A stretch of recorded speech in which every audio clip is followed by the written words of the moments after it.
Oh, hey. Oh, hey, Oh, hey. I got a different chair set up today than I normally have, and it's kind of uncomfortable. Like I'm in my studio chair, so I'm not like all relaxed and laid back like I usually am. Kind of makes it weird. I feel weird about this chair choice that I have going on today, but Well, this is episode 44. It's also my favorite number, so I'm super stoked. all right. Well, good. I did not know that about you. That's a weird favorite number. Well, I guess it's not. That's sort of like a divine number thing, right? Like, Yeah, there's a have you well, seen that like where people that get like 444 shows up in everything? Like Sean Ryan talks about that. Like one of the things that brought him to faith was the fact that someone told him that he had a guardian angel. Like, this is weird. Someone told him he had a guardian angel and that he would see the number 444 a lot. And I understand that kind of creates a cognitive bias where you're looking for those types of things, but it's really strange. He posts stuff where 444 shows up in all this stuff that he's doing now, and it's like it's kind of weird. Is that it's is it that kind of thing for you? uh I mean, in a maybe in a way, but for me, my dad's like one of his hockey numbers was number 4. Okay. And when I started playing hockey in sports, I would always that's kind of how I chose so I doubled up on the 4. Uh, But like, to your point, like every time that number pops up, I it kind of triggers me to like remember, like just think about my dad a lot. yeah. And so that number has popped up in different things, whether it's uh, certain days or like certain like I don't play the lottery a lot or scratch tickets, but I've always won on that number. Yep. I have that number has always kind of popped up in places where you're not looking for numbers. I was reading a book a couple weeks ago, and oddly enough, there was a quote on there that, well, I was like, this quote's amazing. It was actually a Louis L'Amour book, and I look at the page number, it's 44, and I was like, holy shit, like I love this quote, but it's on that page number. So stuff like that happens. Yeah, Um, that's divine number stuff. Like a lot of people say divine numbers are like triples, like 333, 333 in the morning, 444, whatever. But then there's like 403, yeah, 11 11 11 11, 12 yeah. 12, that kind of thing. But well, dude, it's crazy. Like once we put that song out, like it's interesting, man, like how things like 403 pops up all the time now. And again, maybe it's a cognitive bias where it's like but I'm not looking for it, right? I'm never looking for 403. But like Brent and I'll be sitting here working on something and we'll have like a lyric happen that's like genius, like type lyric. And again, we know this, we're not geniuses. We know it doesn't come from us, right? But we'll look down and it'll be 403, or um I'm trying to think of what it was. There were a couple of songs. Oh, I think it's Symptom of Being Human, maybe, and and 365, both songs. When I finished the mixes on them, they're 4 minutes and 3 seconds long. It's like, and I know that's not necessarily it, but like the 403 just shows up all the time now, and it's not like it's a special thing for Brent, right? That's why he wrote the song. Like he literally would wake up at 403 in the morning all the time, and like it was always 403. Uh, but it's interesting how like, once that song came out, how, I started seeing those things. And we always talk about it. We're always like, hey man, it's 403. Like we'll always look around. We seem to notice it a lot more. Um, but yeah, that kind of stuff is strange, man. But again, the fact that like if I told you to look for a a a red car or a yellow car or whatever, you'd start seeing yellow cars. It's like the minute that Kelly and I bought the Range Rover we have, which is it's white with like black rims, and it's kind of stormtroopered a little bit, right? And I saw it. I was like, that's a very unique car, and no surprise. I like black and white. I wear it all the time. And my boat is black and white. Like it's our house is black and white. It's crazy how that's happened too, without even trying. Like I wouldn't tell people like I love the black on white combination, but like everything I have is like that. Anyway, uh, Well, but we, Barry was just talking about a certain SUV or something he had saw on the flight over to Prague, and literally the next day, Barry and I walk around that exact car, which isn't an import. It had to be imported there. yeah, Drove by us, and he was like, "Dude, that's the car I was talking about." And sure enough, yeah, it's like so. dude, It's weird yeah, how like the mental. like connectivity to that. Like it's just it is bizarre. Like Yeah, like what is the well, there, science of it? yeah. I mean, like again, like this. So we buy this Range Rover, and then I'm like, this is a cool looking car, man. I haven't seen one like this.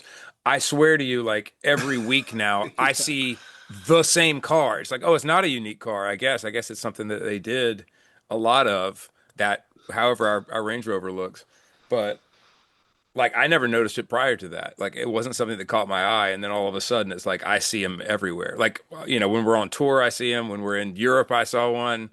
The same paint scheme, same year. Not Yeah. same year, but same model year. And so you know, it's interesting, man. But like the number thing is. I wonder what somebody smarter than me could tell you, like what the chances are of seeing like 444 or something like that in order all the time. I wonder if that's like a common thing that could happen or if it's like really abnormal and then there is something else to it. But um, it's crazy. I mean, like my favorite number is 13, but I don't see 13 everywhere. Yeah. That's like kind of my lucky number because I think there's sort of some contrarian thing to that too. Like 13, you're not supposed to like 13. I get mad that there aren't 13th floors on hotels. I think it's the dumbest thing ever that I end up on the 14th floor, but it's really the 13th floor. But for somebody's superstition, we can't have a 13th floor. It's like, Do you come on. believe in superstitions? Like I like anytime someone sees like a black cat or I've broken or don't walk under a ladder, like I'll willingly walk under a yeah ladder. Like I yeah. don't get that stuff because I don't have the connection to that type of like space. For all the things that I do believe, like we've talked about Bigfoots and UFOs and whatever, like I don't believe in superstition. I think superstition is something that is now. I'm not saying let me frame this a certain way. I'm not saying that someone who does believe in superstitions isn't affected by a superstition. Like if I believe that if a black cat walks in front of me, that I'm going to have bad luck, then again, this is cognitive bias to start looking for bad things to start happening. And you can bring those things on, like athletes. There's one reason why they're superstitious is because if they don't do the thing that if they don't do their like LeBron James with Chalk. the chalk and I have superstition. I take that back. I do have superstitions. I have things that I do, like when I get on an airplane. Like I have like when the plane's taking off, I have something that I have to say, and I always say it. It's kind of a prayer, but I always do it. Uh, I guess that makes me feel more comfortable in that way. So I had to. That's maybe a caveat.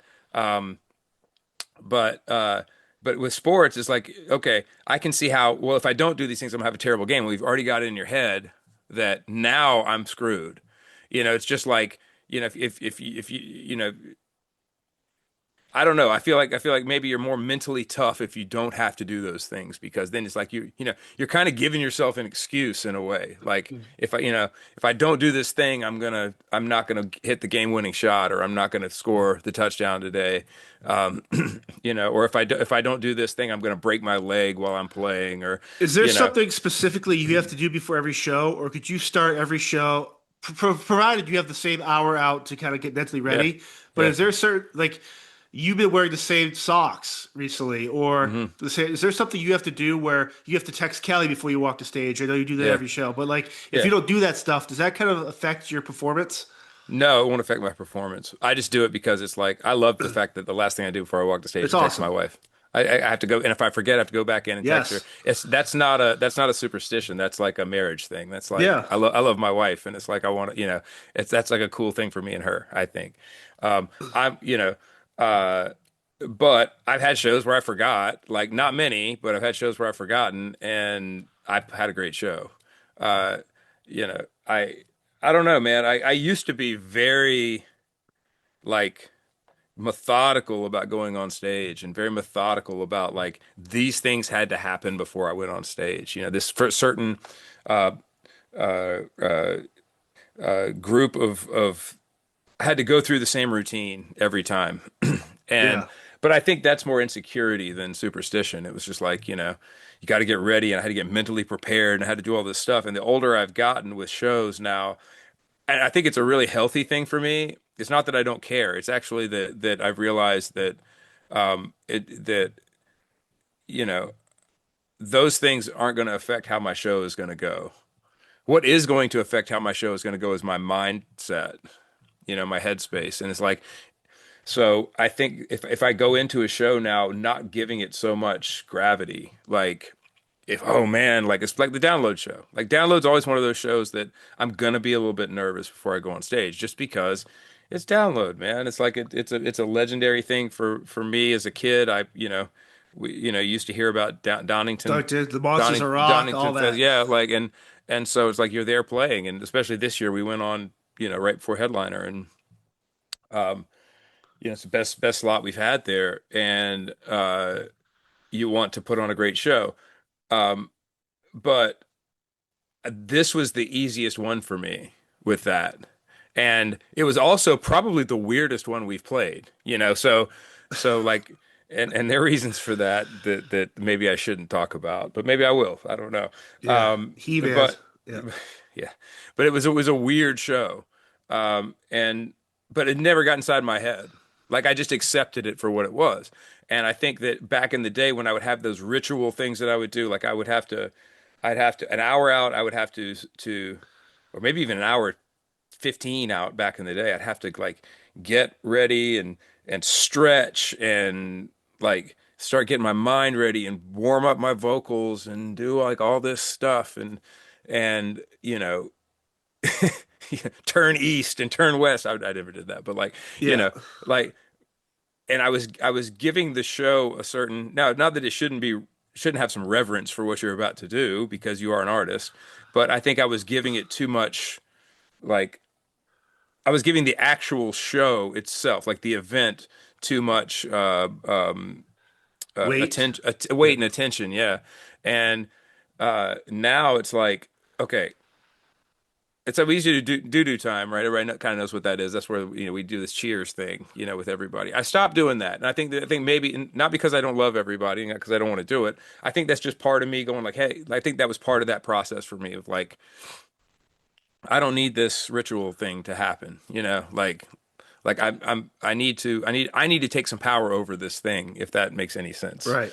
Uh, but one thing that I do love that we do is as soon as that's done, we go in. It's me and Barry and Zach. Sometimes it's just me and Barry. Um, we go in and we play through 3 or 4 songs. We'll just play play it on a phone and we'll play along with it through a speaker. So Barry and I will play, and sometimes we don't. Sometimes it's just me and him. We don't play along with the speaker, but just to warm up, I like to put my hands on the instrument. That's really what that's about. It's not really a ritualistic thing, but I love that. I love the fact that I'm playing 4 or 5 songs before I hit stage, and then man, it's like you'll come in and say we have 25 minutes, and it's like great. I'll just put my clothes on. I don't I don't stretch. I don't warm Yeah, up my vocals. And I'm singing an awful lot. My vocal warm up is the first song usually every night. And that's what that's it's been great to kind of have an easy vocal song out of the gate. Of course, Dance Kid Dance is not really an easy vocal right. song, but But how? uh, So talk us through before download. We did you guys did the Rock the People festival, yeah, and that was one of the few times I remember you guys walking on stage, and after the first reaction to the song, I think you guys started with "Cut the Cord," I believe. yeah, Like that was the first time. Like I don't remember the last. I was never in Prague with you guys, and at least I don't remember. And yeah. the It'd been like reaction, it'd been like 10 years or something right? since we've So, been but to there. see Yeah. how that crowd reacted, how hungry and crazy that crowd was. I Hmm. mean, after that first song, you guys kind of look at each other and go, "Man, like these." I had no like we haven't been here so long, and this crowd is showing us so much love. It's like, is that a testament to the people craving music, or more of a about fucking time Shinedown's back here because we love this band? I think it's both, man. I mean, it's interesting. You don't know how you're going to be perceived somewhere. I think that one thing that we're kind of sheltered from sometimes is how the band is growing around us, I guess. And we see it in the United States because we're here. But I think that the fact that we and look, we haven't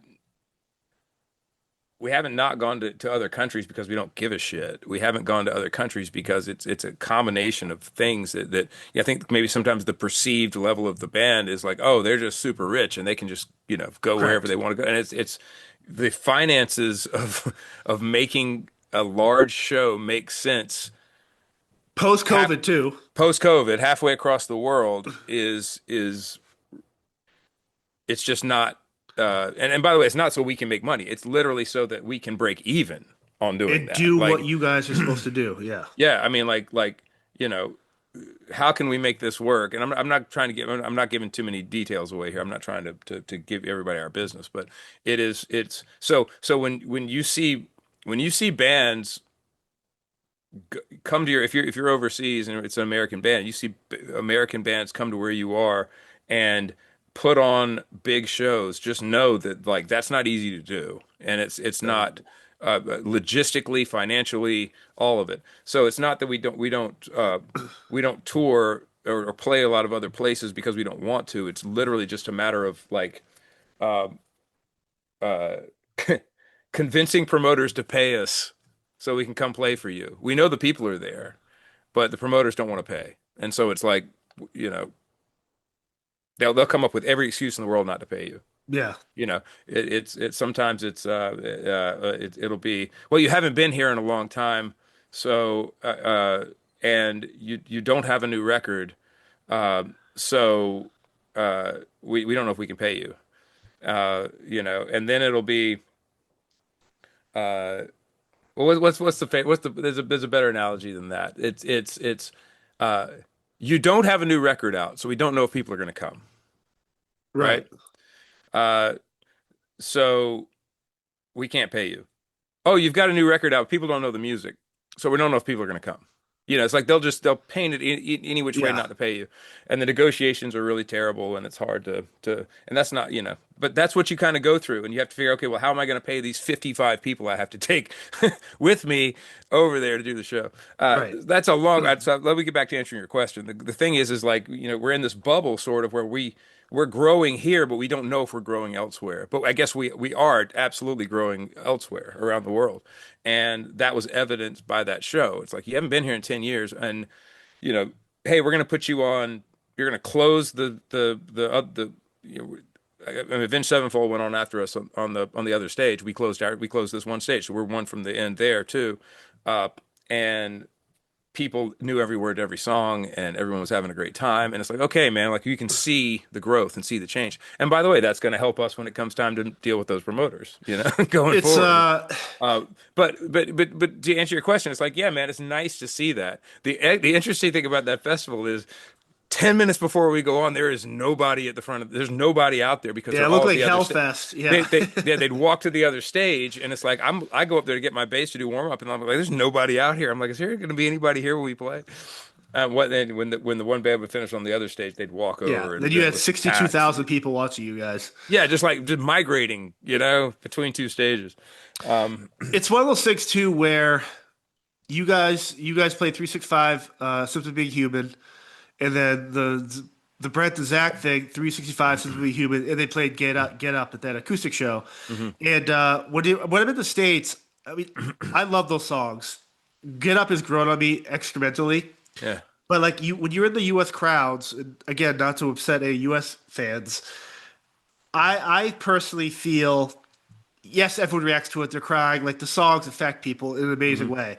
But when you cross the country borders and go to Prague, where there's a language barrier or whatever, and they know those words too, when they're reacting the same way, that's when it hits me. Where I know these songs are just more than songs to people. It's a crazy thing that happens to me where I'm like, man, 365 is a new song, but every person in Download or Czechoslovakia or wherever you guys play that song has a profound effect on people. It doesn't matter about it's just the power of a great song. It's like it always hits me super hard.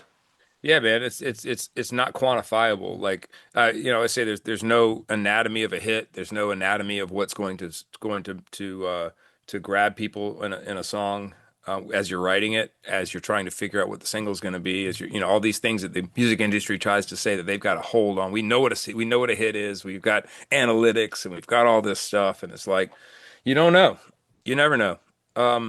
You hope hope when you're writing that you're going to write something that's gonna reach people, but I mean, you have no idea as the writer what's going to happen with it, and it's just really nice to see those moments where something transcends what you thought it could be, and it transcends its own potential in a way, where you walk into a foreign country and a foreign place, and you've got people singing these songs back to you. Yeah, I did. I took a moment in Prague. I took a moment in UK. I always do to like go, man. Like I'm sitting here in South Carolina right now in my studio, and everything starts in this room usually. These Yeah. songs begin here through, Get Up. Not in this. Get Up didn't start in this room. It started in the room in my other studio, but Symptom of Being Human was written in this room right where I'm sitting. 365 was written in this room right where I'm sitting. Um, you know, uh, so I think about the fact, like, man, like that one day that I spent in South Carolina is now like a whole thing that all these people love, and it's very humbling, man. It's not something that you can get used to. And again, I realize that it's not it's not me doing it. It's not like, oh, I'm a genius or something. It's like, no, man, like. You opened yourself up to whatever was there, and it came through. And now these people, that's the purpose of it.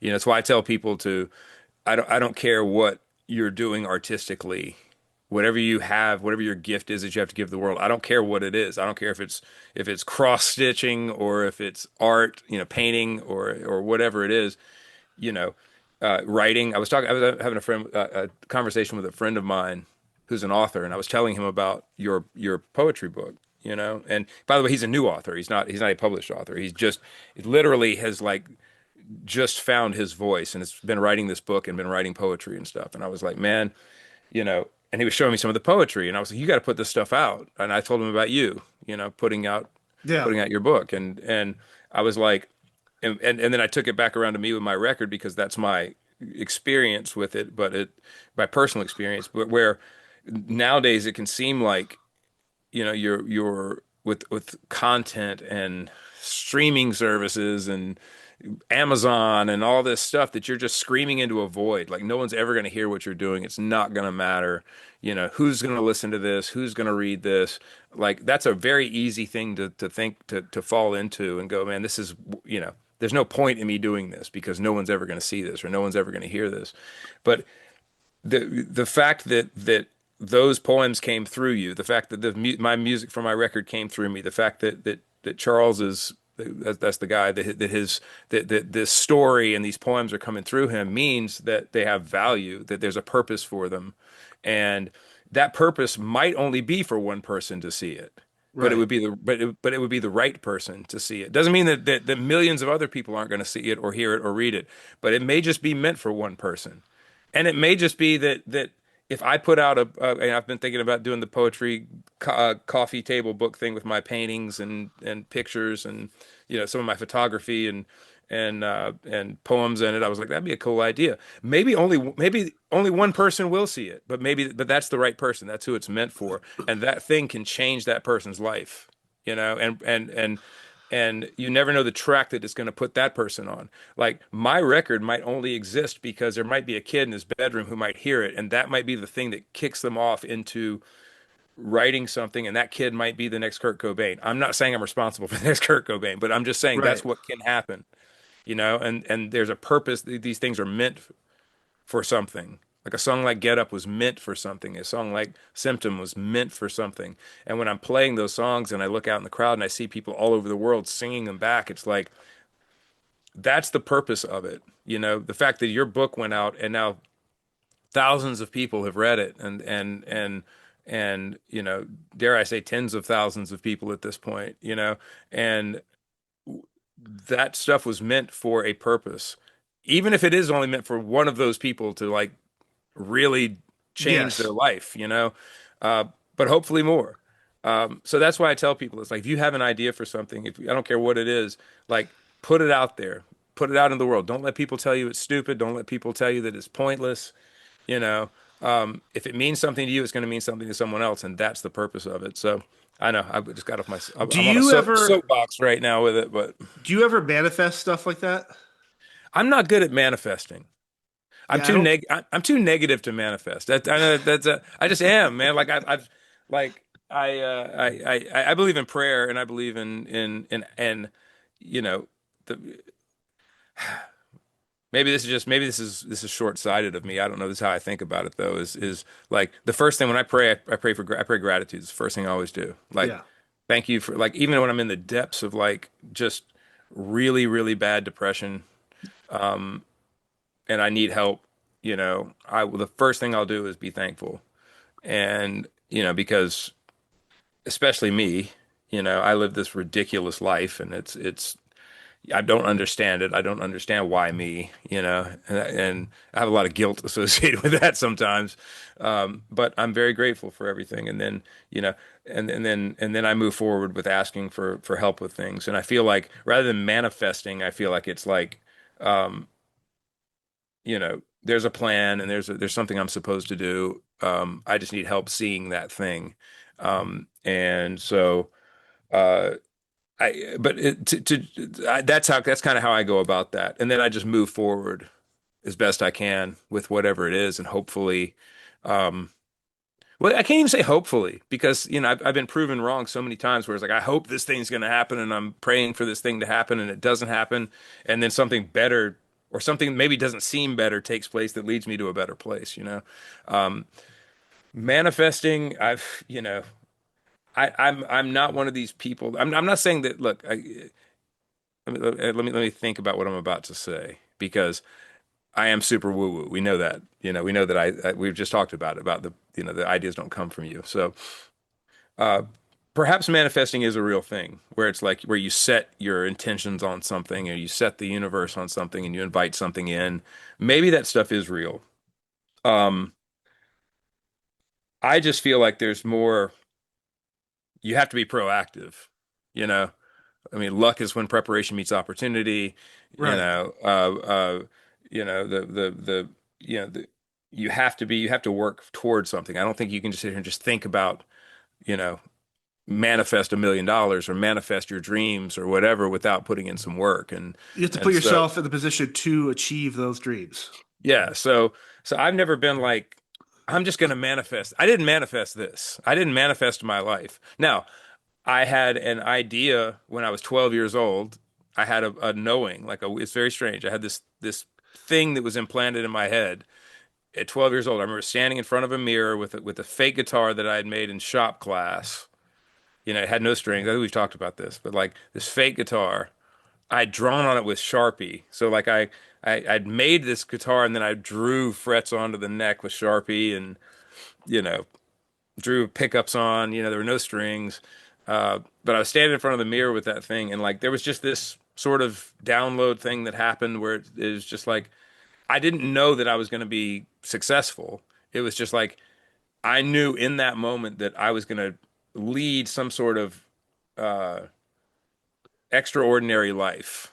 I won't say extraordinary, but extraordinary, like something that was just not normal, not kind of off, something different than maybe what others would plan for their life or have for their life. That could have meant anything, Right. it could have been anything.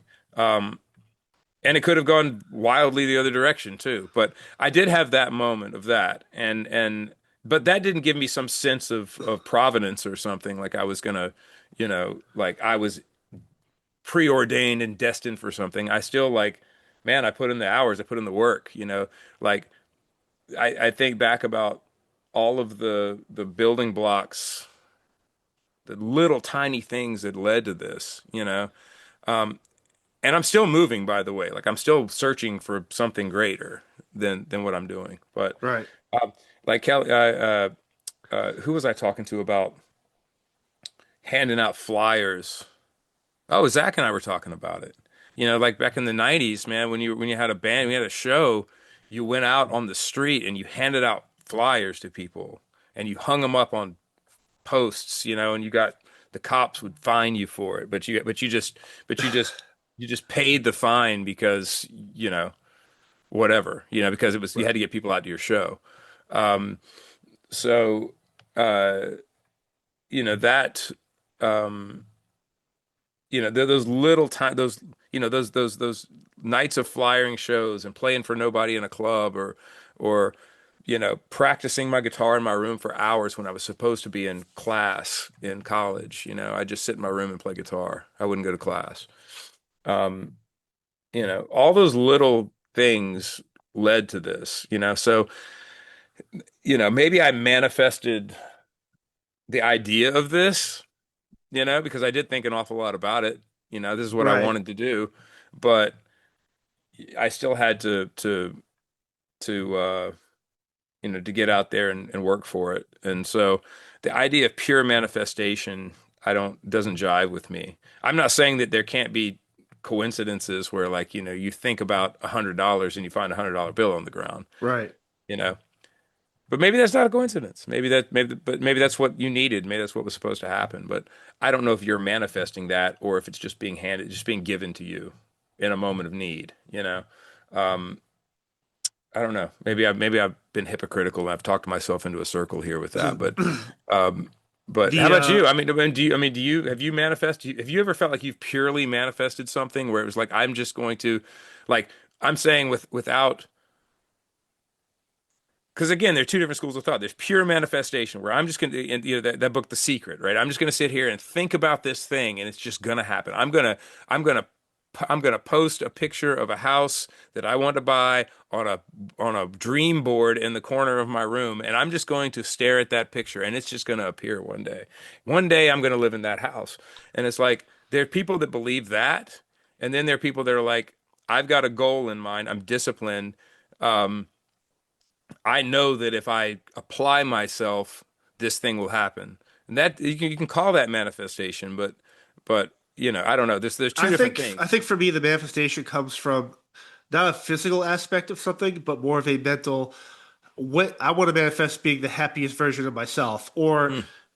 manifest whatever it takes to make sure I become that person that will make me happy and content. And But that requires work. That requires it motion. That does. requires it's not like you just go, like, if I sit here and just think about, I just want to be purely happy, which I also don't believe is attainable. I think that happiness is a fleeting moment. I think that Right. joy is something you can maybe attain, but um, you know, I'm I don't know if that's going to happen, man. You have to work on it. You have to work on yourself. You have to work on your, being pleased with things that you normally wouldn't be pleased with. Yeah. There's Well, like for me, like I'm working on my second book now, but like the first book, it was stemmed from my anger towards a terrible breakup that I don't think I deserved. hmm And for me, I was like, I guess manifestation in that sense was like, hey, like me being pissed off, life happens. I'm not the first person, won't be the last person. We'll have kids or you'll have friends and stuff that go through the same thing all the time, whether you're 15 or 50 or hmm 100, right? And so I put that out there. It's like, in order to find my happiness again, I have to put this out there because I know this will help other people who've gone through the same type of thing or right. are thinking the same way I am in terms of like being heartbroken and just pissed off, right? And so hmm me doing that, I mean, I've been writing a lot of those poems. The first book was probably 75% already written years ago as stuff has happened through my life. And when that happened, I was like, you know what? I'm gonna replace that negative energy in my headspace and outlook on life with something positive that can help other people and help myself. Yeah. And that for me was like kind of like a healing process where it's like, oh, okay, cool. Like this, I feel like a weight's off my shoulders. And so you have to kind of manifest this. You can't, I wasn't able to do that unless I manifested, you know what, I'm gonna put this book out. Nothing's gonna stop me. I'm gonna do it on my terms, and here I go. Yeah. Well, a mindset shift is definitely going to change things. Right. Like, uh, and that's a hard lesson for me, man, that I fail at, and I have to learn over and over and over again. I get in these depressive places where it's like nothing's going to get any better, like nothing's going to change. and nothing will at that point. It's not until I've had a chance to reorient myself in an upward direction. Sometimes it takes days, sometimes it takes weeks, but if I reorient myself, um, and I can change my mindset about a situation, that's when the change happens. And again, I don't know if that's manifestation. I think it's just, you know, uh, um, we're taking these, like, there's a new Shinedown song open right now that I'm mixing that I've had an awful lot of trouble with. And I mean, I'm one of these people, man, where my self-worth is attached to my work. My self-worth is attached to, like, that's not in like this high and mighty way, but just in me internally. Like, my work is my legacy. It's what I'm going to leave behind. I don't have any kids, you know. Um, and so the songs, what we're talking, go back to what we're talking about, people singing the songs all over the world, this kind of thing is my legacy. It's all I have to give. And so when I'm having a hard time with it, it really beats me up and it really makes me feel worthless. And I've been going through that, like, just weeks of, like, just feeling um, less than and worthless, and amongst other things. And it's taken me at least a week, maybe 2 weeks, to kind of reorient myself in a way where I could go about giving this song another shot from a positive place, Right. you know?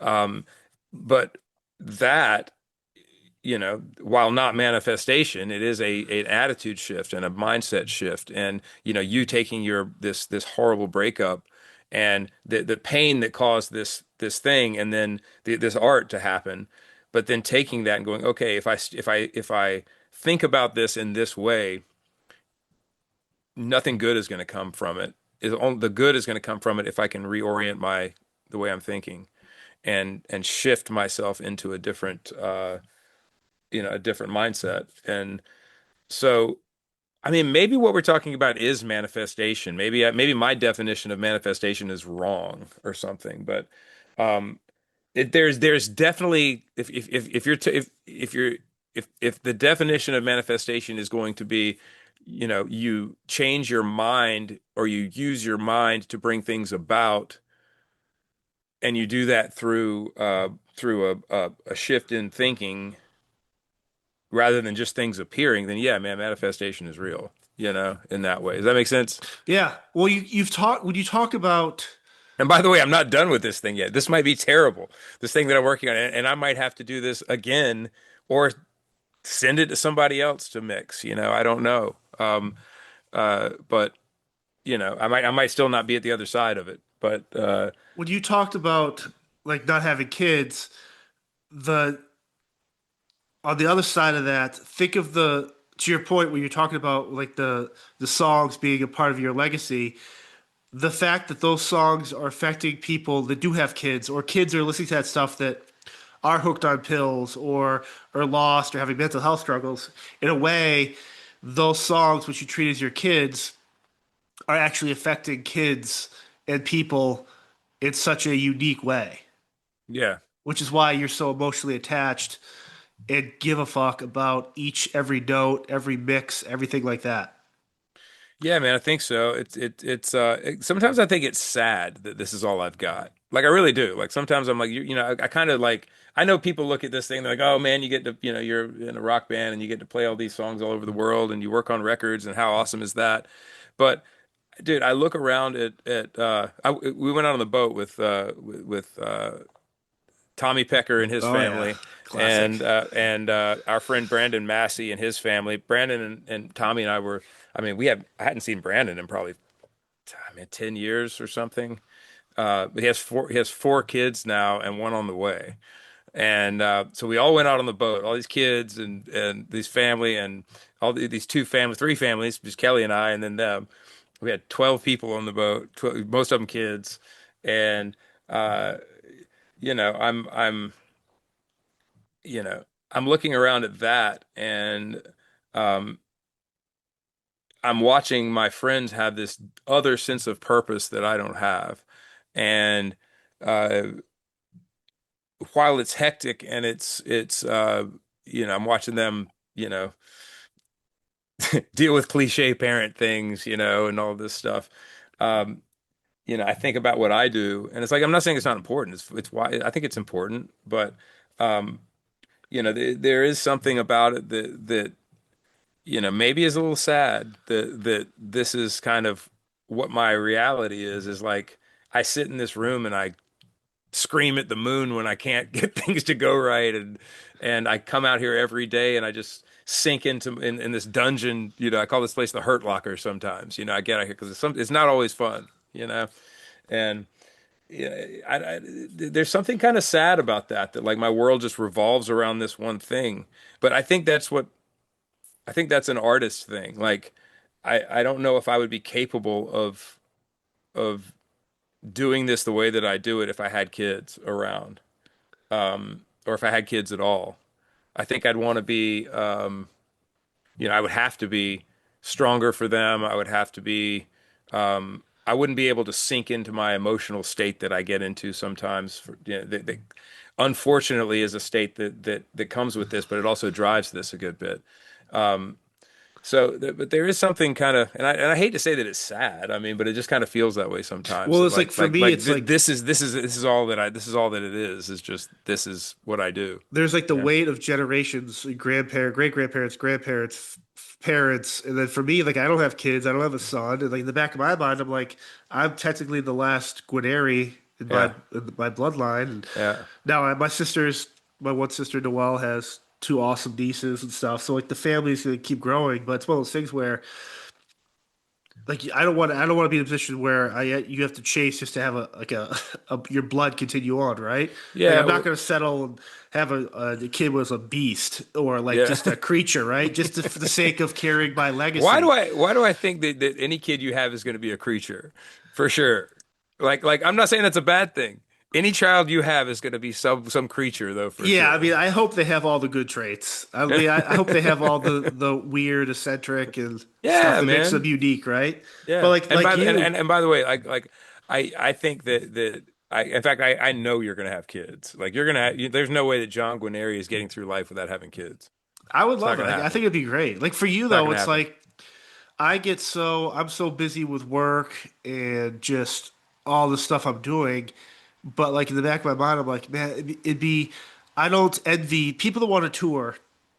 Oh, it's so easy. It's like all the people we know that have kids or families that have to deal with sick kids or Hmm. family members that are dying or a family member gets in a car accident, you're on the road in some country. It's like you have to deal with all that stuff and your job. It's like I know, sure, I still deal with stuff with my dad and stuff like that. But like if I had a kid, even if I had a dog, how much harder it would be to like do stuff on the road if my dog got sick or my kid got Yeah. sick. And so it's like I know I don't have that mental stress yet per se, but like I want it because I think Yeah. there's a we have a purpose in life to be like the not caretaker, but to be responsible for like carrying on our legacy and being that type of like it's sort of like a manly thing where it's like you want to provide and you want to be the protector and all this stuff. And it's like I kind of miss that even though I've never experienced it, if that makes sense.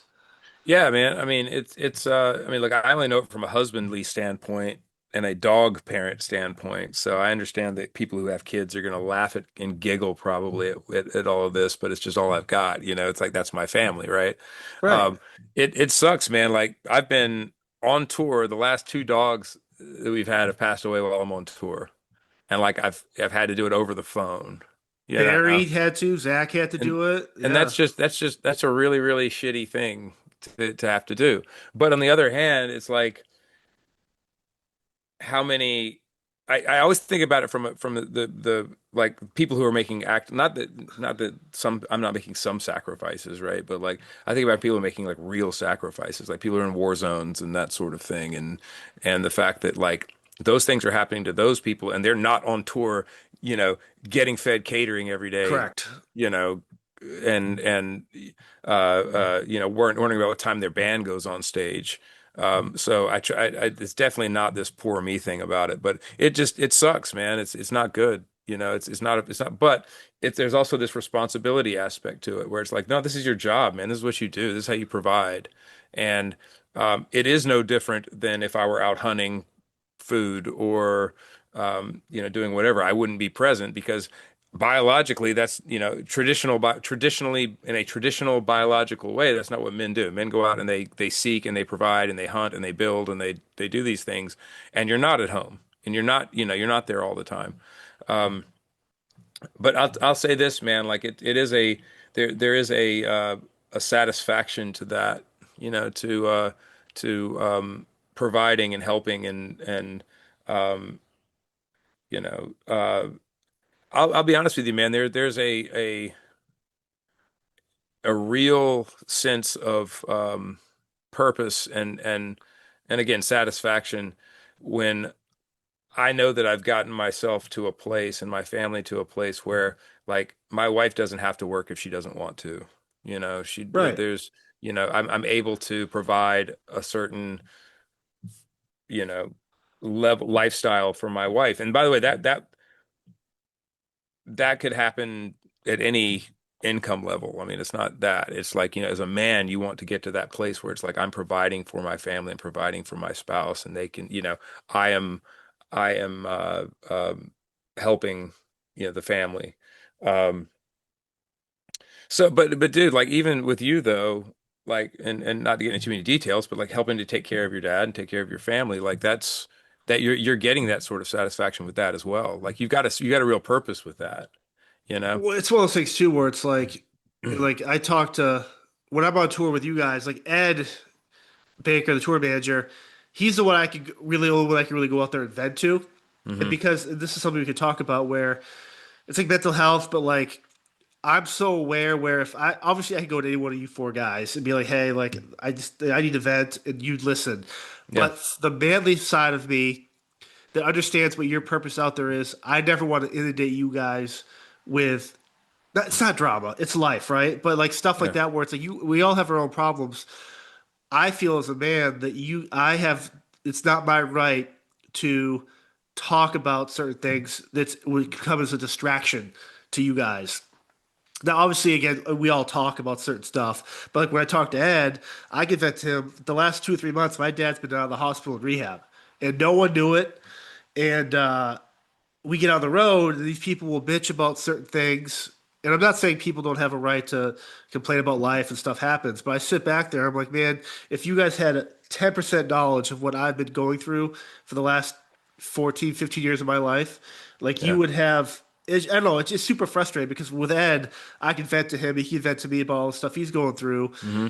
And it's important to have those conversations with people on the tour on the road because if you don't, you'll just get like fucking super depressed and or like pissed off at like the dumbest things. And so for every couple of weeks, and I meet with Ed and just kind of talk about that, almost like a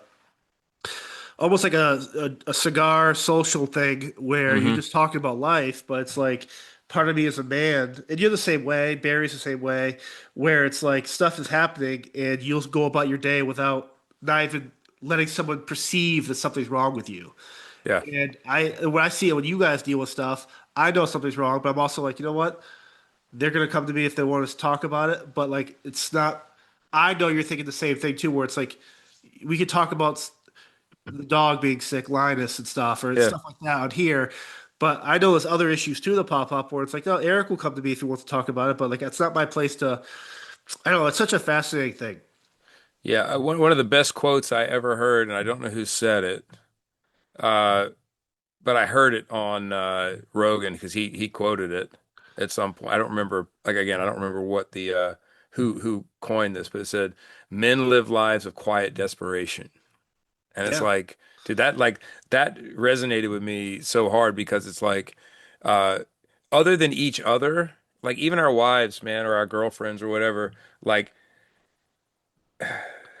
my wife's great, man, like about this, so I'm not throwing her under the bus or yeah, anything, but like at the end of the day, they want their husbands to be strong and be a correct, provider and like whatever. They don't really want to hear this shit from us, correct. whatever our problems are.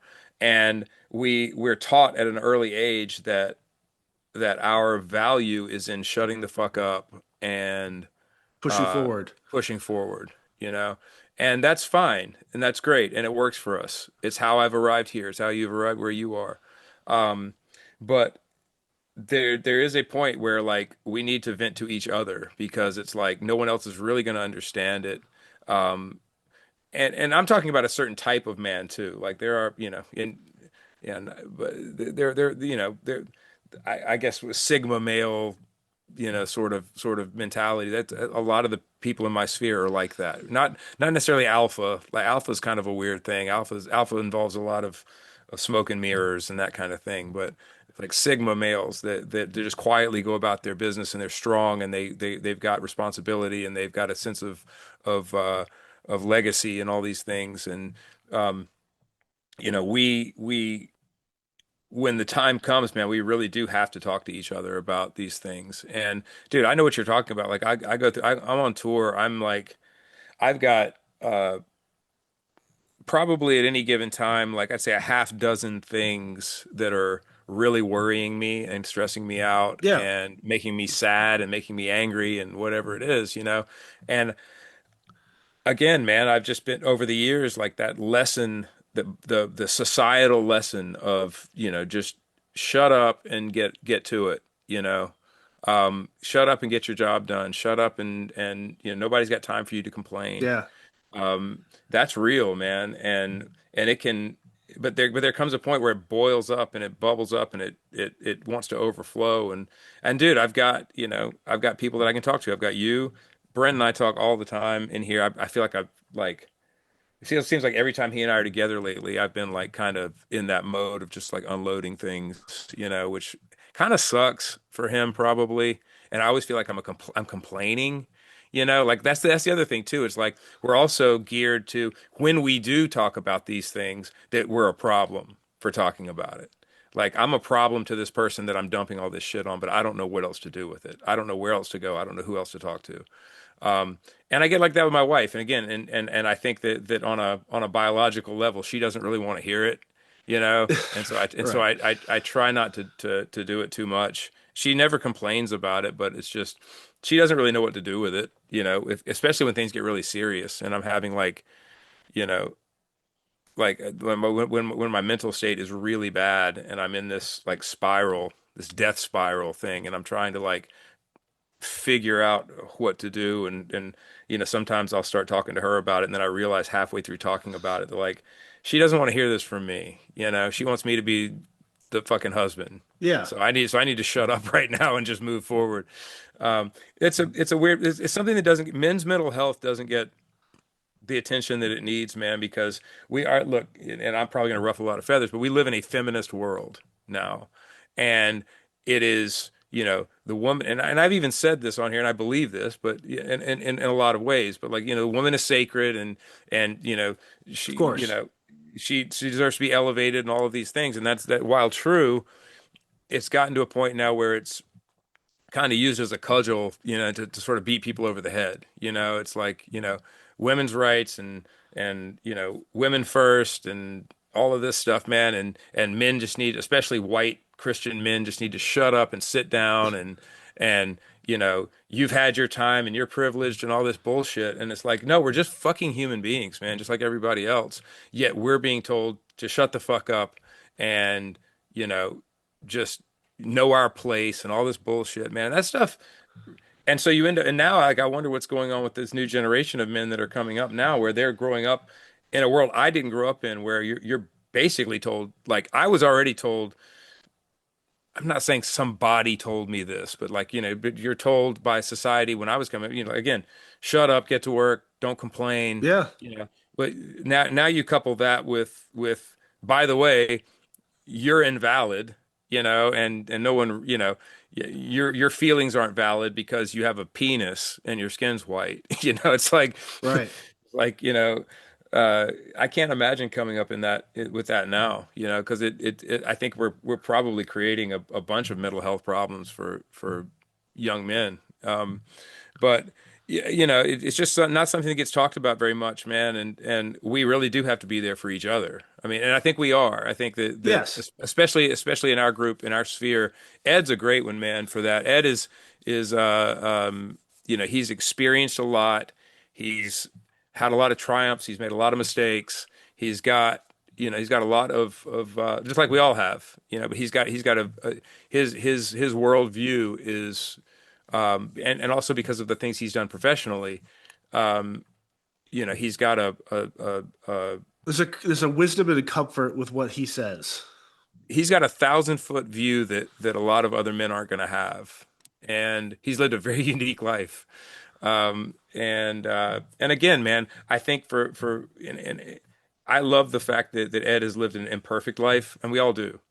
Um, it gives you an extra it gives you extra ammunition that you're not going to have otherwise. Like if you've just kind of gone about, you know, really being calculated and putting one foot in front of the other and being very careful about what you do with your life and trying not to ruffle feathers and trying to always do the right thing. And yeah, man, you're probably going to live a great life, but well, you're gonna live a good life, I guess, at that point. I think a great life, the wheels have to come off to live a great life. But Right. which which I think I know my wheels have flown off 1,000 different Yeah. times. I've done a lot, I've had a lot of missteps, done a lot of things wrong.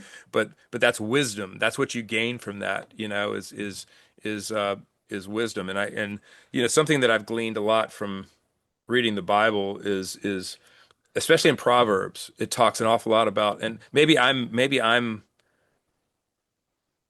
not conflating, but maybe I'm off in this thinking. But one of the big takeaways I've had from that is, and I need to read it again. Proverbs is great. If no one's ever done it, there are 31 proverbs. If you can find 31 days in a month, like January or something, you read one a day. It's very interesting. But there's this sort of vibe of wisdom over knowledge. Like knowledge is easily attainable. Wisdom is not easily attainable. You can attain knowledge very easily. You just open a book and you gain knowledge. Or I open YouTube, I gain knowledge. I don't gain wisdom from those things though. You gain wisdom from making mistakes and from touching hot stoves and you know Correct. that kind of thing. I think what's to say uh, uh, knowledge is knowing that a tomato is a fruit. Wisdom is knowing not to put it in a fruit salad, you know? Right. And so uh like you don't gain that wisdom without, walking off of a cliff or two and in that way you can be very helpful to other people. Like it's a weird kind of art. Some people turn mistakes into art. Like you can you know I think about some of the horrible awful things I've done in my life that hurt other people and hurt myself. Uh and now I use those experiences to try to keep people from doing the same things I did or to, whatever. Like you can turn, you know, you can turn your disasters into helpful things. And that's what Yeah. I think that's what Ed does. Not that Ed has lived, I'm not saying Ed's lived a disastrous life or anything like that, but Right. he's lived an interesting life in that way. And I think that therefore he can, his counsel is top tier. Well, there's a skill to listening to without reacting in a way that, like, when at least when I talk to him, like, he knows I'm angry or pissed off or just sad, but he's not going to react in a way that allows me to act those same feelings Yeah. because he's able to just let me talk. And that's the number one thing for me, where it's like I just have to get it out of my head and say it, and Mm. then a part of that just goes away, where it's like, okay, it's out. Yeah. Yeah, man, no, that's part of being a great listener. I wish I were a better listener. I try to work on it so hard, man. There's there's something in my again, I've read, and again, I'm not saying this, but I've read that this is an ADD thing, but it's like anytime someone starts to tell me something that is going on with them, I immediately in my Rolodex in my brain or in my organizational thing, I will like instantaneously think of a situation that I was in that's exactly what they're going through. And so I'm trying to figure out a way to impart wisdom, right? But uh, okay, I've got it. There's this thing that I went through and I can tell them about it. But sometimes that's not what they want. Sometimes they don't want me to go, "Oh, let me tell you about this thing that happened with me." And then I'm talking about myself, which is not savory in those moments. But I'm not trying to be like that. I'm not trying to just talk about myself. I'm trying to help. But in helping, I'm not being a great listener. Sometimes, man, you just got to sit there and nod your head and just listen and not try to give advice. And that's really difficult for me. Probably one of the things my wife, I say probably, I don't know for sure, but if I had to think of it, it's probably one of the things she hates most about me is that like she'll start. Sometimes she just wants me to listen and not have to try to solve a problem. And here I am, 30 years into a relationship with my wife, and yeah, I'm just starting to finally figure it out to where it's like, is this one of those moments where I'm just supposed to listen and nod my head and offer support and go, if she's complaining about something or somebody and just go, yeah, you're right, and just kind of join the fray and like, egg her on a little bit, because that's what she needs in the moment, or am I supposed to offer some sort of solution to the problem? And I'm not good at that, man. So that's something that I can definitely learn from Ed and from you too, man. You're great at that as well. Like just listening and just that's probably why this podcast works is because I just run my mouth for an hour and a half, and you listen to me run my mouth for an hour and a half. I So wasn't now, paying attention. I wasn't paying attention this whole episode. dude, and now that I'm saying it, I'm like, oh God, shut up, dude. Let John talk. Ah, I'm terrible. It's good though. I mean, World War III is about to kick off, so Oh man. Well, I look.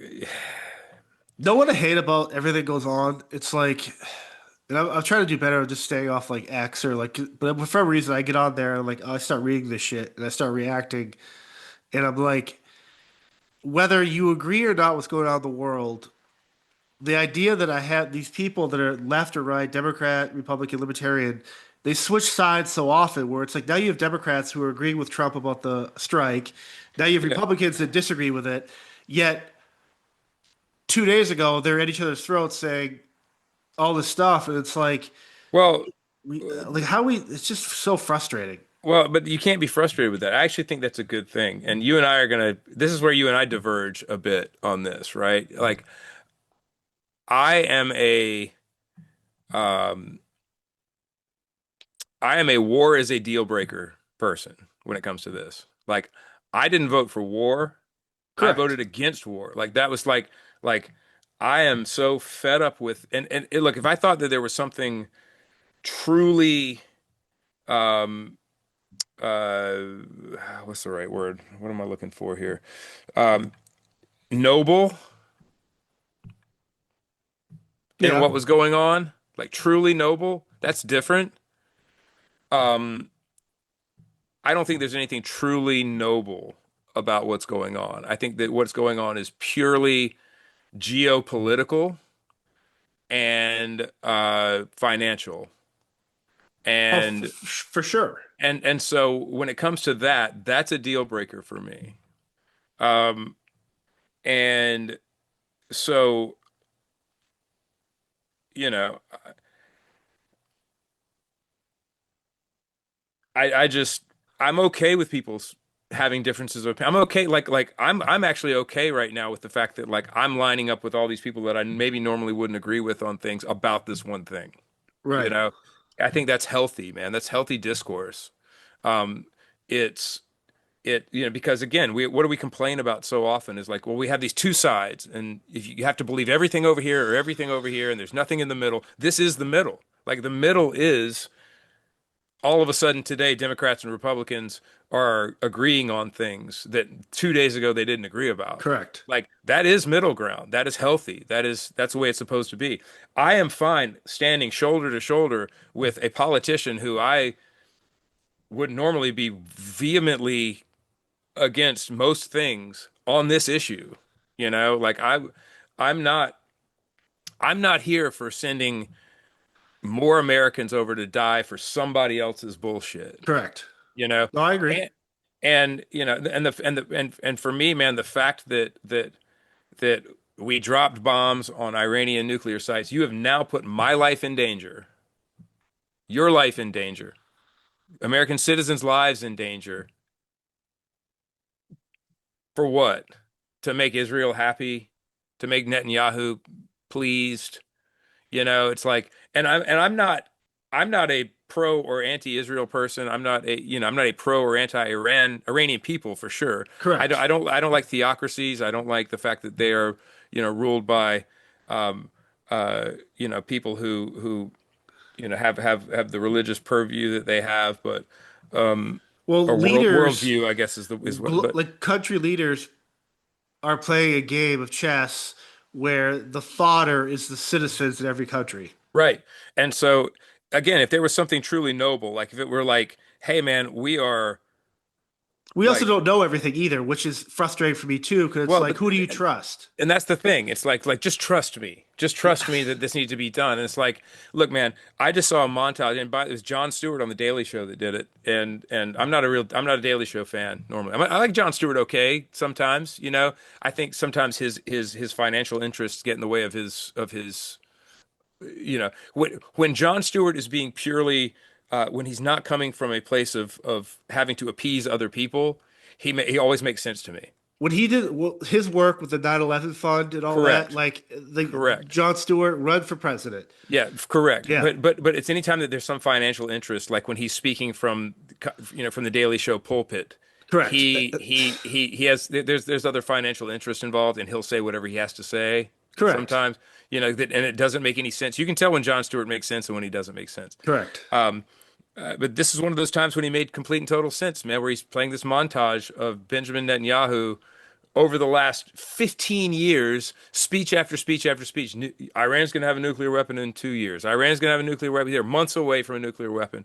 Blah, blah, blah. They're always months away, months away, months away, months away, And what he's doing, man, I'm watching what Israel's doing. I'm watching them do what George Bush did with 9/11, where it's like, okay, um, we had this attack. They had October 7th. We had 9/11. You go into this, and it's hard to fight terrorist cell groups.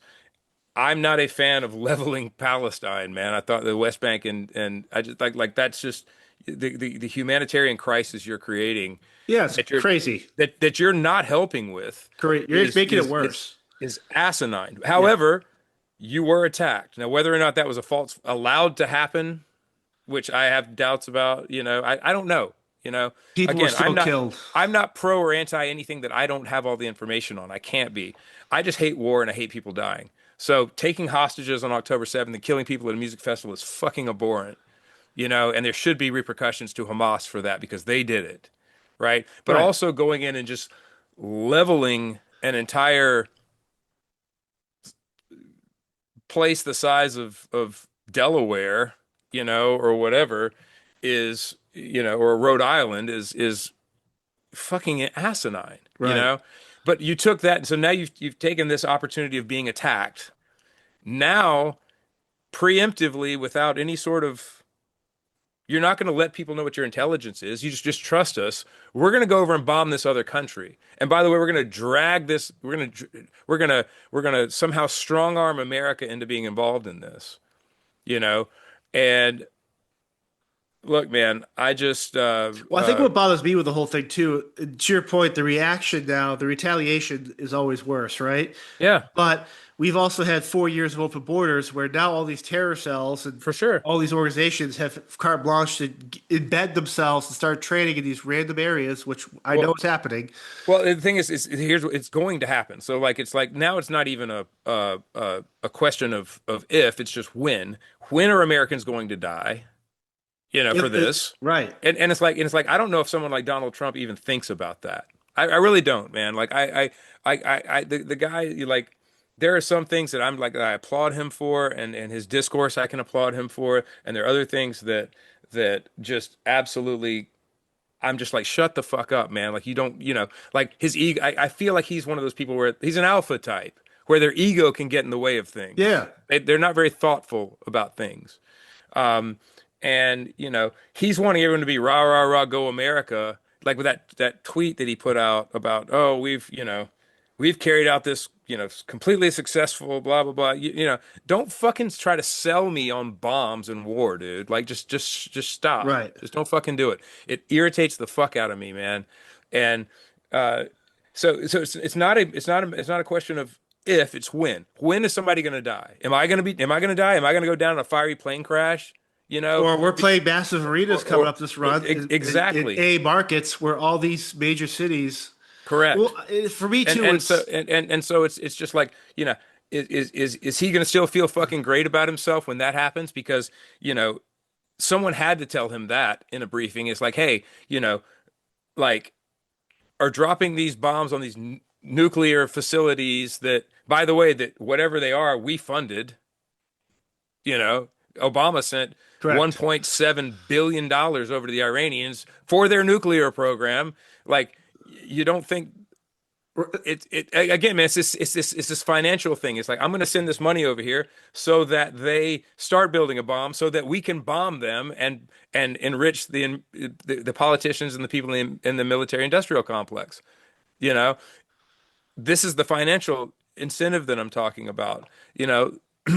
Same thing with Ukraine. It's like, I am massively uh sympathetic to the people of Ukraine and to the Russians who are losing their lives, man. I don't want anybody to, it's needless and pointless. It's pointless for Putin to roll in there, and it's pointless for us to send, all of this weaponry and sell all these weapons over there to them, and that's what Well, we're doing. It's it's it's one of all those it's all things. financial. So I don't know if Trump really, like, I mean, people will say, oh, he's a thoughtful leader. I don't know if he is a thoughtful leader. I think he's reactive. I think he's a reactive dude. And uh, you know, uh Israel somehow convinced him that this was in America's best interest to do when it probably isn't. And now thousands of Americans, probably thousands of innocent American civilians, maybe even more than thousands, maybe tens of thousands, God forbid, are probably going to die because of this. And you're going to be sold a fantasy where you're going to be told it was all worth it, you know? Yeah, And it fucking infuriates me, man. So yeah, I will break rank over this, and yeah. and I will stand next to AOC, who doesn't want this, Representative Massey, who's on the right, like he, again. And the other thing about him, this is the other sort of seedy part of this whole thing, is that all of this is out of the purview of the Constitution of the United States. The Congress is supposed to vote on whether or not we go to war or not. The president this whole, and this is what happened with Afghanistan. This is what happened with, no one declared war on Afghanistan. No one declared war on Iraq. We just went in and did it. Well, look at Obama with Yemen and Lebanon. Right, Same. correct. You just go in and do it without any sort of vote, without anything. And what Representative Massey is trying to do is, he was bringing a bill before the House on Monday. Resolution of power or war Right, yes, power. yes, to make where Congress had to vote on whether or not we were going to do this, which is how it's supposed to work. Now, was this was And and it makes total fucking sense that Trump goes in before that can even happen and just does it. And it's now just, is this different between declaring war or a preventive strike? Like, and that's for me the yeah, but Constitution, because Article 2 talks about, and this is just me talking, so I'm trying to like yeah, figure yeah, this out, where it's like he never declared war on Iran, right, which is where if you have to declare war, you do have to intervene with Congress. yeah. But define how far, how many preventive strikes can you do Well, that they're gonna say it's in defense. It's a defensive move, right? correct? Well, then show me. Show me before you do it. Tell me, like, what, show me the defensive part. Like, show me that they had a nuclear weapon. Because I was told for Iraq that they had weapons of mass destruction. It's the same thing. Yeah. It's like, and there were none. It was just an excuse to go in and make war and make money off of it. Right. Like You if know? they were weapons of mass destruction there, we would have found them. Like we found everything else in Iraq. So Yeah. like it's I just have a I have a feeling that 20 years from now we're gonna be going, yeah, Iran didn't have a nuclear weapon. right. It's exactly what the fuck is gonna happen, man. And I've lived through it. Fool me once, shame on you. Fool me twice, shame on me. Like, you can't fool me. This is the fourth time you're trying to fool me. I already know what the fucking deal is. I already know what it is. And the thing that really makes me angry about it more than that is, again, the fact that you know Innocent people are going to die over this. Not soldiers. And they'll die too, by the way, and they shouldn't have to. Yeah. Granted they signed up for whatever the mission is, but you know, and the thing is our leaders will in quote our leaders will paint it in a way using the media. They will paint it in a way to where we're going to be told that it was all worth it. When thousands of Americans die over this, that it was all, yeah, it was all for the greater good, you Yeah. know, and that's bullshit because it's not for the greater good. You know, Yeah. the thing is America has enough power that if we would just seal up our borders, I'm that Ron Paul Yeah. Fuck place, everyone man. else. Take care of our Just people. just bring everybody home. Create this protective shield. Like we don't have to go out and police the fucking world. If Israel needs to fight their own war, if they're a real country, which is what I'm told they are, and again, I believe that Israel has a right to exist and that they are a sovereign country, right? But if you're gonna go start wars and you're gonna bomb people, then you better fucking be able to finish it. Right. And this is my other thing about Israel is this, man, is we're sold this thing that Israel is our ally. They're our ally. They're our ally. Okay. Allies help each other. When has Israel ever done anything for me? Ever. Like we Yeah. we seems like we're always doing something for them. We're sending them money and weapons and we're always helping there. We built their Iron Dome. Like, okay, well then what are you doing for me? What am I getting in return for the deaths that are going to occur because we stepped in to help you out? Nothing. Nothing. There is no benefit. I found one. The company Waves that makes the plugins that I use to mix this stuff is in Israel. Yep. That's the benefit for me is that I get to, as an Israeli company and by the way, man, like I'm not talking about Israeli people. I'm not talking about Israel's right to exist. I'm not talking about should they have retaliated for October 7th. None of this. Like I am very, common sense when it comes to this stuff, man. Like Yeah. I don't have a side here. My side is on the side of what do you have to do to keep America safe? What do you have to do to keep us out of these endless fucking wars in the Middle Yeah. East? Because we just started another one. Yeah. We just got out of one that was 20 years long. Granted, how we got out of it was the worst. That should be the sign right there. Without a declaration of war, we marched into Afghanistan 20 years ago and spent 20 years without any sort of mission objective, just wandering around the mountains and the desert, blowing people up, doing whatever, keeping the Taliban at bay, by at the same time keeping the Lockheed Martins and the Palantirs Calvert's. of the world and the keeping Boeing. keep Boeing keeping their pockets full, right? And then in one day we back out of Afghanistan, leave all of our gear there, and by the way, we're sending money to the Taliban to the tune of I think the last figure I heard was $100 million a week or Yep. something ridiculous like that, to the Taliban, the people we were fighting. We just backed out because we don't need that war anymore. We're going to go start another one, which is what we're doing.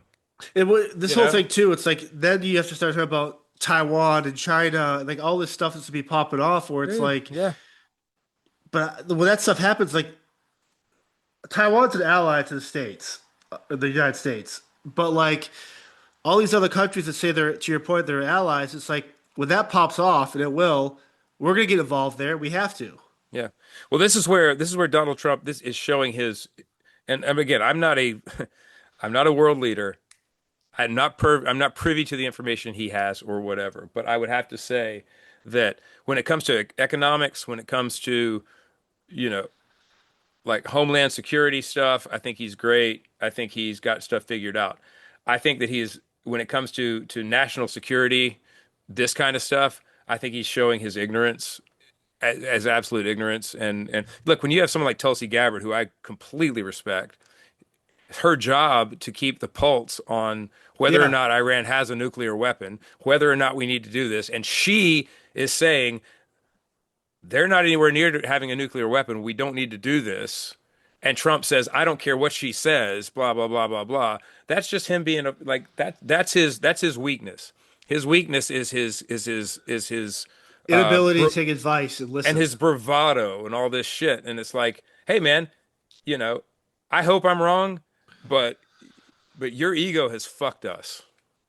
And uh, you know,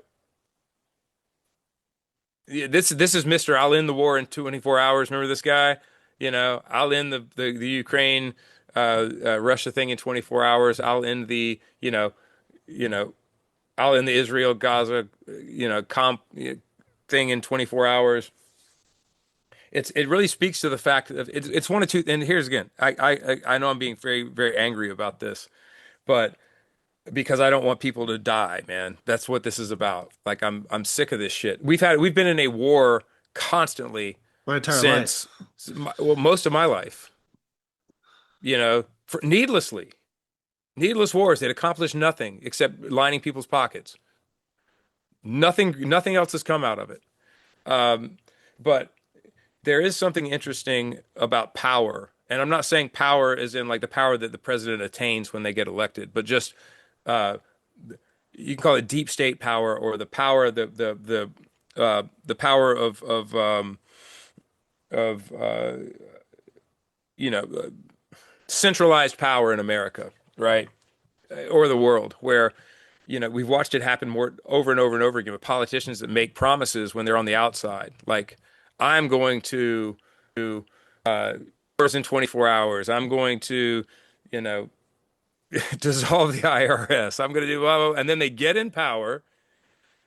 And then within days of getting in power, they look and sound like a completely different human being because they get in power and then they realize they're briefed on things, they're threatened, whatever it is, and they realize I can't do any of the things I said I was going to do. These institutions are so embedded, meaning military industrial complex or our federal agencies, are so embedded and tentacles are out and the roots are the mycelium, the like if they have mushrooms have mycelium that runs under Yeah. the like this interconnected web of things is so vast and so embedded that I just need to shut the fuck up and do what I'm told. And sometimes I think that's what's happening too, man. Again, but that's on the man. Like someone like Trump could have, if that's the case, and you're being strong armed into something, someone at some point is going to have to grow a spine and go, you know what? No.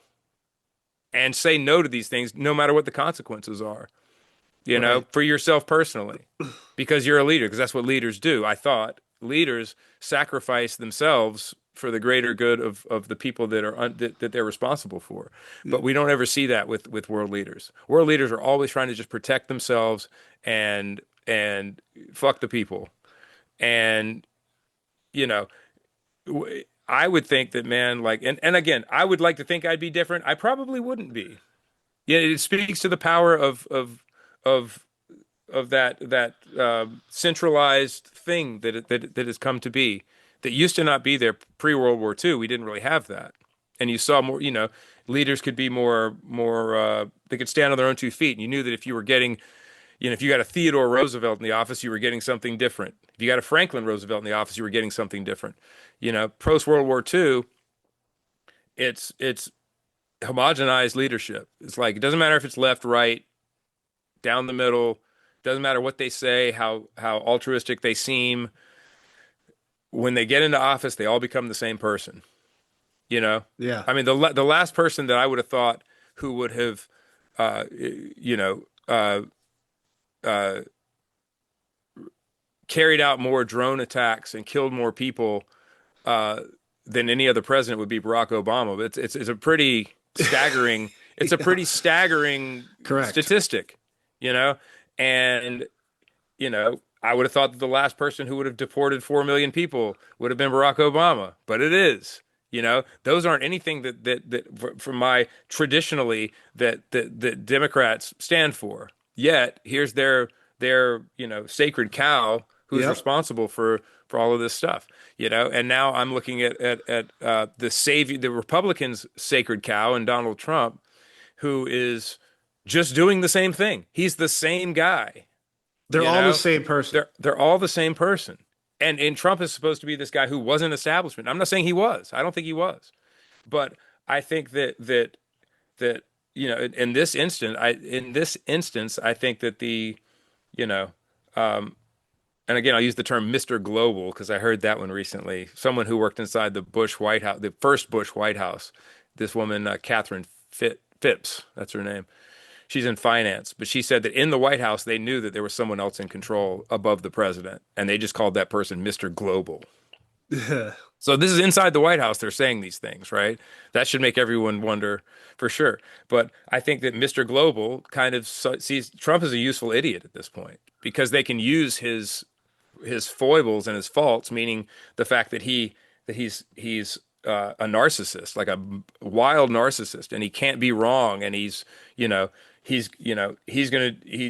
loose cannon in that way. They're going to use that as to get what they want, to get their ends met. He was supposed to be someone who was different, an outsider. I think he was, but I think that centralized thing is so powerful that once you get into the White House, man, you realize it's like, yeah, this is all the same. I can't do anything that I said I was going to do, and I'm going to have to play ball or else. Right. So, um, yeah, man, I guess, and again, we started talking about this thing about how, like, now you have people jumping off of the Trump train.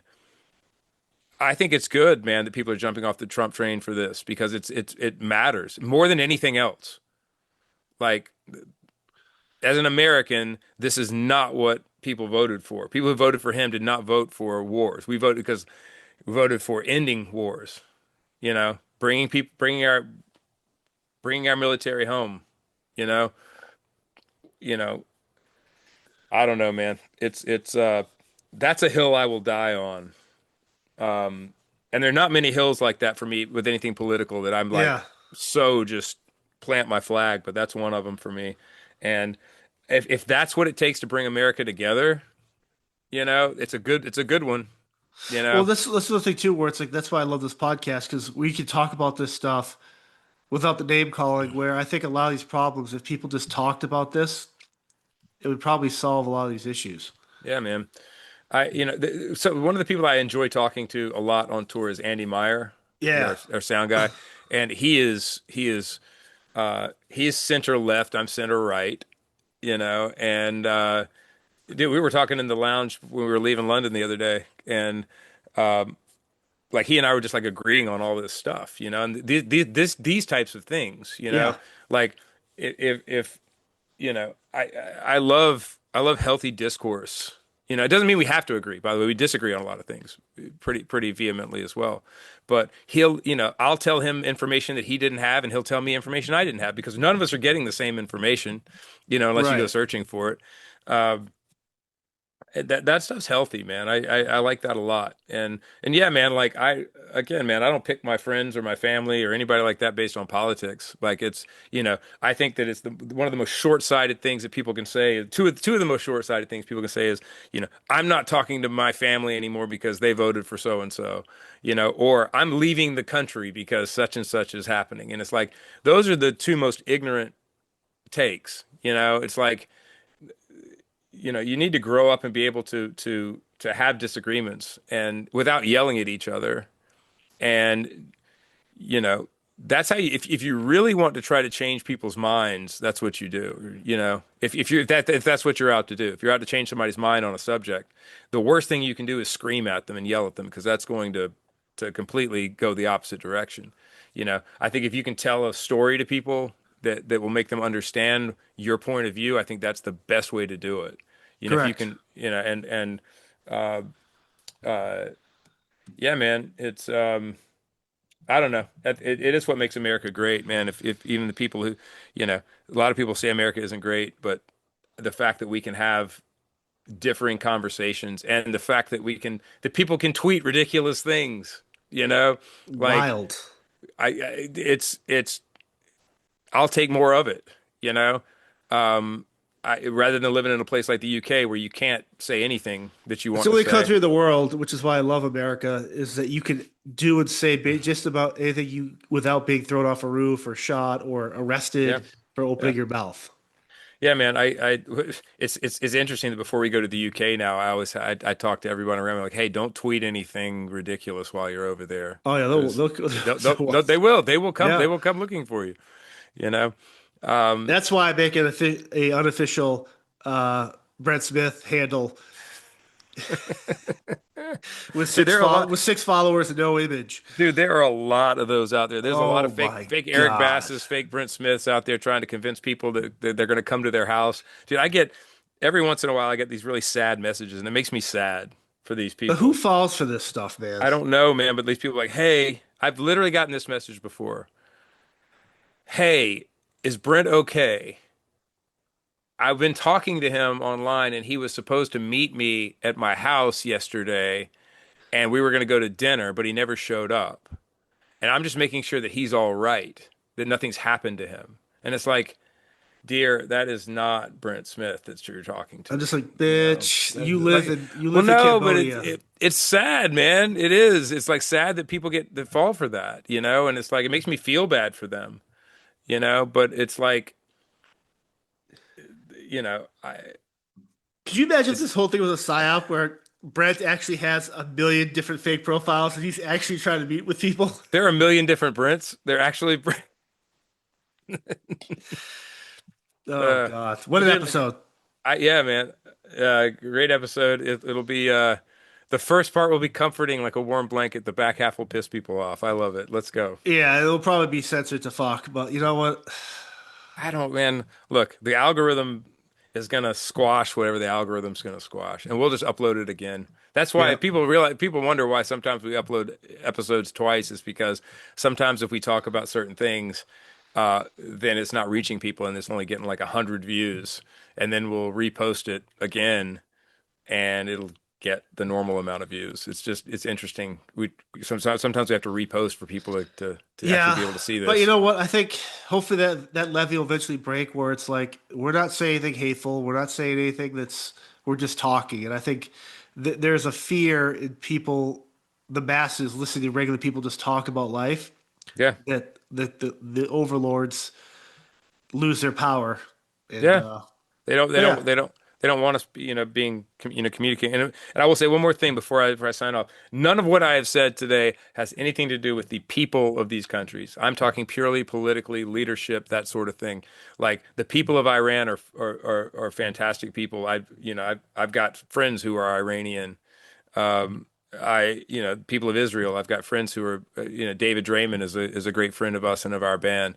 The people and what the people are going through on all sides is horrible. And so, and Ukraine, by the way, Ukraine, Russia, everyone, the people yeah, that are involved in these conflicts, you know, they should look at their governments as well, um, something that I've seen. I'm sorry, I know we're trying to sign off, but this is important.